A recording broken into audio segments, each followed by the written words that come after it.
स्वागत है आपका अनुराग की वाणी यूट्यूब चैनल पर। आज मैं आप सभी के लिए लेकर आया हूँ कुछ सच्ची और डरावनी कहानियाँ। तो हेडफोन लगा लीजिए और आज की कहानियों को अपनी आंखों के सामने इमेजिन करके सुनिए।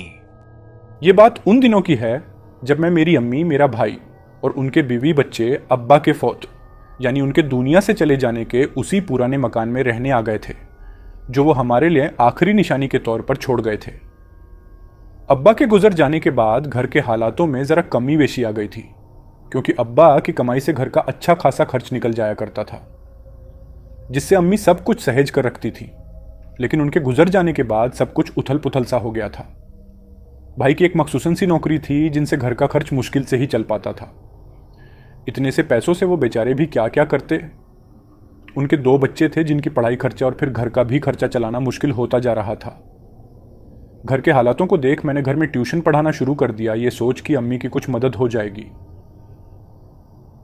हम जिस मकान में रहने आए थे उन दिनों वहां एक अफवाह फैली हुई थी कि इस मकान में जिन्हों का बसेरा है। अब इस बात में कितनी सच्चाई थी ये तो हमें वहां रहकर ही पता चलता, क्योंकि मोहल्ले के लोग आकर कई खौफजदा बातें बोल जाया करते थे, जिसे सुन अम्मी उनसे ये कह देती, देखो भाई, हम ठहरे नमाज कुरान करने वाले, इबादत गुजार, घर को साफ सुथरा रखने वाले लोग, इसलिए अगर यहाँ कोई दूसरे परिवार का वसेरा है भी तो हमें उनसे कोई दिक्कत नहीं है।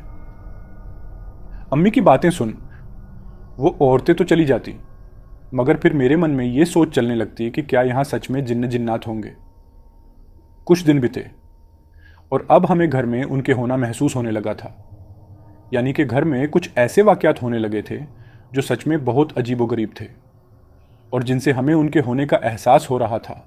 वो वाकयात कुछ ऐसे थे कि जब अम्मी आंगन में बैठकर नमाज अदा किया करती तब उस वक्त अचानक से ठंडी ठंडी हवा चलने लगती अम्मी के इर्द गिर्द। ऐसा लगता था मानो कोई अम्मी के इर्द गिर्द खड़े होकर उन्हें पंखा जल रहा हो और अम्मी भी नमाज अदा कर अपने दाएं बाएं फूंक देती थी। फिर जब मैं आंगन में बैठकर बच्चों को पढ़ाया करती तो यूं लगता कि जैसे वहां कोई मेरे पीछे खड़ा मुझे तक रहा हो। एक रोज तो यूं हुआ कि मैं आंगन में बैठी बच्चों को किताबें पढ़ा रही थी कि अचानक बिरयानी, जर्दे और कोरमे की लजीज खुशबू आने लगी। मेरी अम्मी तो उस समय रोटियां सेक रही थी और हमारे घर में ऐसा कुछ बना नहीं था। फिर ये खुशबू कहां से आ रही थी ये सोच मैंने अम्मी से पूछा, अम्मा ये बिरयानी कोरमे की बेहतरीन खुशबू कहां से आ रही है भला? अम्मी ने फौरन से मुस्कुराकर कह दिया, लगता है पड़ोसियों के यहां दावत पक रही है आज, ये खुशबू वहीं की है। अम्मी का इशारा हमारे घर के छत वाले पोर्शन की ओर था, जो वैसे तो हमेशा बंद ही रहता था, मगर वहां से हमेशा आवाजें आती रहती थी लोगों के हलचल करने की। अम्मी की बात सुन मैंने मस्खरी करते हुए उस माले की और एक तिरछी निगाह डालते हुए कह दिया, अरे अम्मा, ये कैसे पड़ोसी है, हमारे जो अकेले अकेले दावत पकाकर खाते हैं और हमें पूछते भी नहीं। मैंने तो सुना था कि पड़ोसी खुदा की दी हुई नेमत की तरह होते हैं, मगर यहां तो लोग अकेले अकेले बिरयानी कोरमे खा हैं। बताओ जरा कोई दीन ईमान है कि नहीं। मेरा यह कहना खत्म हुआ ही था कि यकीन माने कुछ ऐसा हुआ कि मेरे मुंह की निकली हर बात सच हो गई। यकदम दरवाजे पर दस्तक हुई। अम्मी ने जाकर दरवाजा खोला तो 2 औरतें पूरे नकाब में ढकी हुई हाथ में ट्रे लिए आई और अम्मी को पकड़ाती बोली, ये लो बहन, आज हमारे यहां दावत पक्की है, ये उसी का हिस्सा है। अम्मी ने मुस्कुराकर उनसे ट्रे ले लिया और वे दोनों सलाम कर चल निकली। मैं हैरान परेशान अम्मी की तरफ दौड़ी ये देखने की दावत में क्या आया है। मैंने ट्रे देखा तो वही बिरयानी कोरमा जर्दा देख हैरान रह गई, ये सोच कि क्या सही में यहां वे लोग रहते हैं, और अगर रहते भी है तो अभी तक उन्होंने हमें कोई नुकसान क्यों नहीं पहुंचाया। मैंने ये तो सुना था कि जिन्न जिन्नात बुरे के साथ अच्छे भी होते हैं, जो बिल्कुल हमारे जैसे रहते हैं और उनका रवैया बिल्कुल इंसानों जैसा होता है। वो भी खुदा को मानते हैं और उनकी इबादत करते हैं।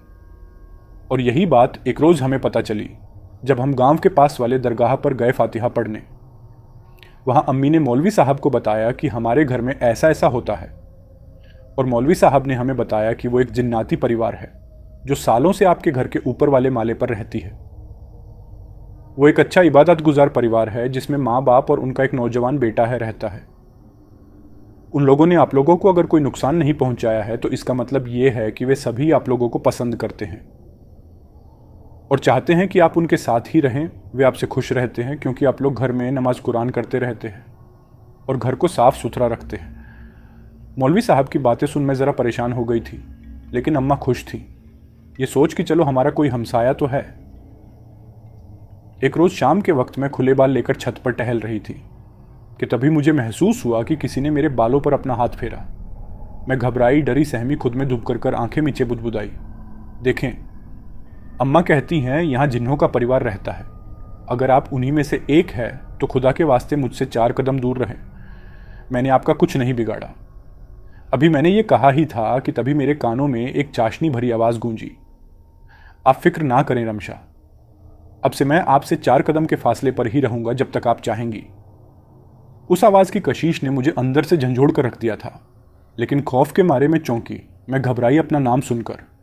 मैंने फौरन अपनी आंखें खोली तो सामने देखकर मेरे होश फाख्ता हो गए और तभी मेरे कानों में अम्मी की आवाज़ गूंजी, अरे ओ रमशा, शाम का समय है, तुम ऊपर क्या कर रही हो इस वक्त?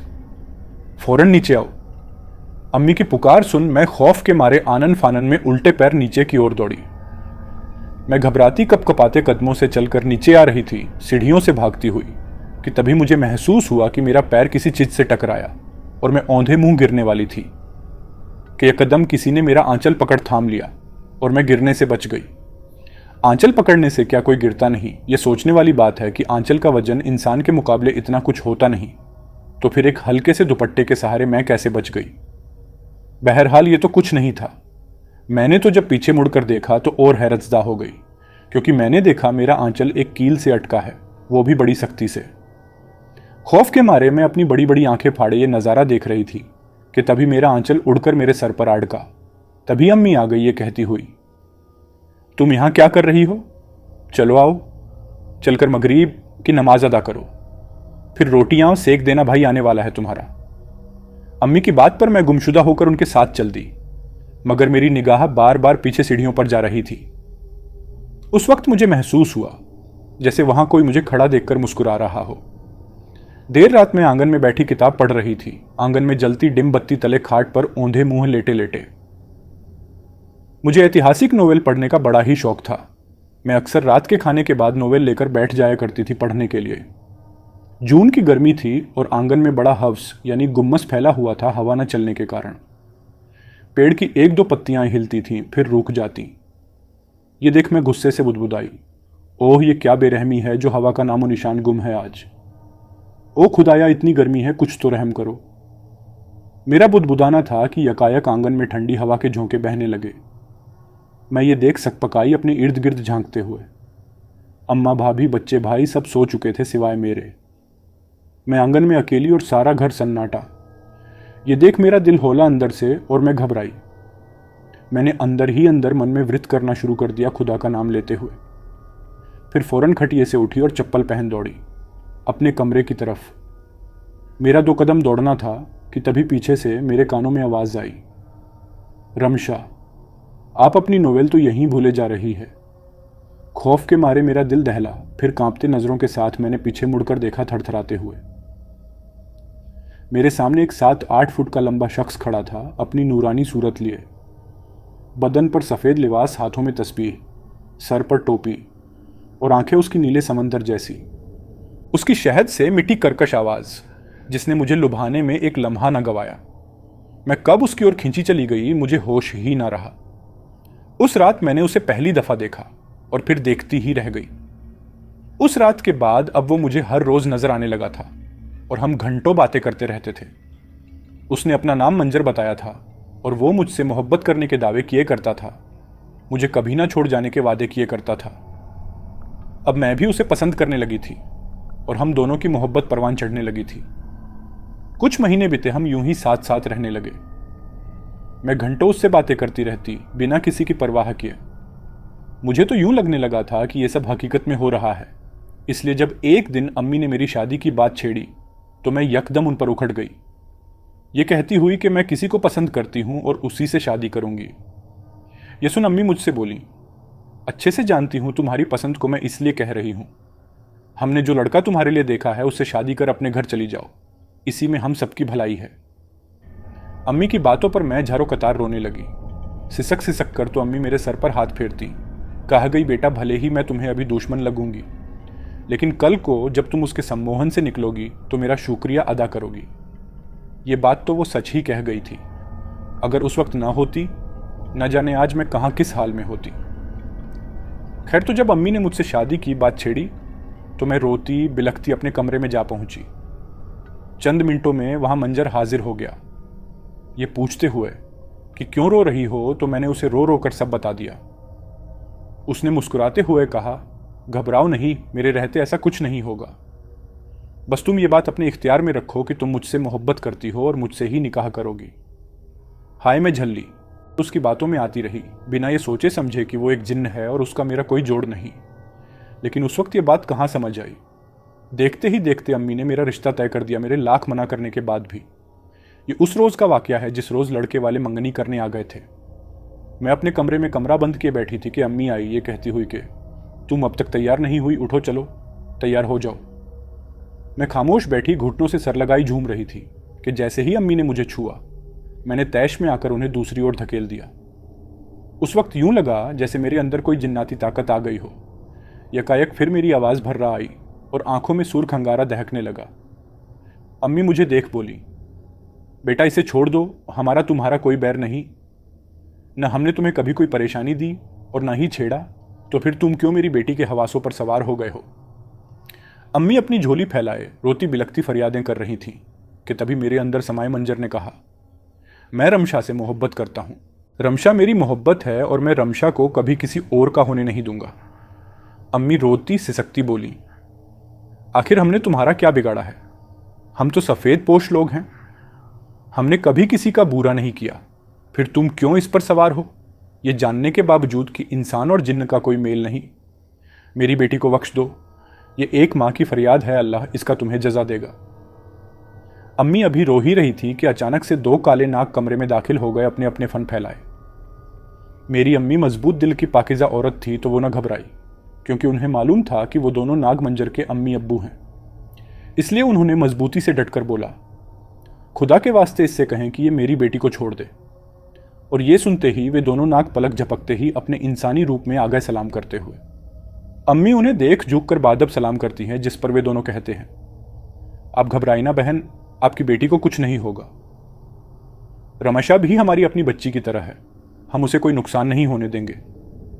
ये कहते हुए मंजर के अब्बा ने मंजर से दहाड़ कर कहा, जाने दो इस लड़की को, अगर तुम्हें इससे सच में मोहब्बत है तो छोड़ दो इसे, क्योंकि इसी में इसकी भलाई है। उनके ये कहते ही मेरी आंखों से झारों कतार आंसू बहने लगे। ये आंसू मेरे नहीं बल्कि मंजर के थे, जो वो मेरी मोहब्बत में बहा रहा था। और उसने बिलखते हुए कहा, अब्बू मैं इससे बहुत मोहब्बत करता हूं, मैं इसे कैसे छोड़ दूं? मैंने इससे वादा किया है कि मैं हमेशा इसके साथ रहूंगा। बेटा, पाकीज़ा मोहब्बत जोर ज़बरदस्ती नहीं की जाती।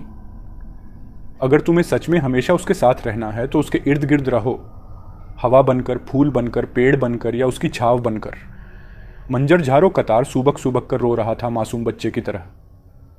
और तभी अचानक वो मेरे जिस्म से बाहर आ निकला और तभी उसके अब्बा ने उसे एक गुलाब के पौधे में बदल दिया। मैं जब होश में आई तब मुझे पीछे का कुछ याद नहीं था।